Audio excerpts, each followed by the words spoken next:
Listen to someone discuss his participation in an adventure race. Answer the questions as you listen. Well, good evening, everyone. My name is Ali Patel, and I'm here to talk to you about my experience of running the famous Marathon of the Sands, which takes place in Morocco each year. I have run all over the world, and I certainly found that this marathon was the toughest of my life. Although completing it, just getting to the finish, was also the best experience I have ever had. I decided to enter it because I saw a television program about it and realized that not everyone had to be a professional runner. A number of amateurs take part each year too, and I was determined to be one of them. I knew it would require a lot of training. I thought maybe 6 months, but when I looked into it, I learned that most of the participants trained for about 2 years. So that is what I did. Training became a major part of my life. It affected my studies and my social life, and that was a problem. The year I took part, there were 661 athletes. The race covers 243 kilometers in 6 stages over 7 days. There are 2 terribly difficult stages.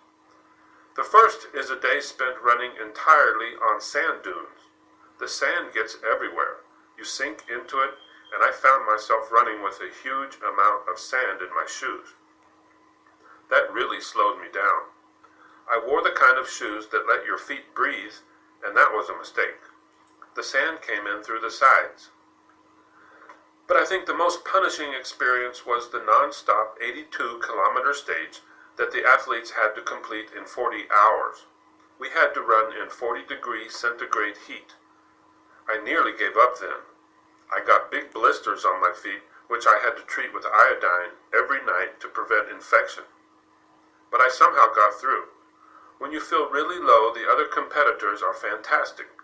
When they run past you, they shout encouragement, and if they can't speak your language, they put their thumbs up. One other thing is that you have to be self-sufficient and carry everything you need except water and a tent. That means you have a pack on your back weighing at least 12 kilos, and that adds to the challenge. You are also given an emergency flare in case you cannot keep going. If you take the lid off and pull the string, you will be rescued. Somehow I got through, although I needed walking sticks to cross the finish line. I am very proud I finished. I am taking time out now so that my feet can recover. Then I may try another adventure race. I don't think I will ever give up. Some of the oldest runners were in their 60s, and I am only in my 20s.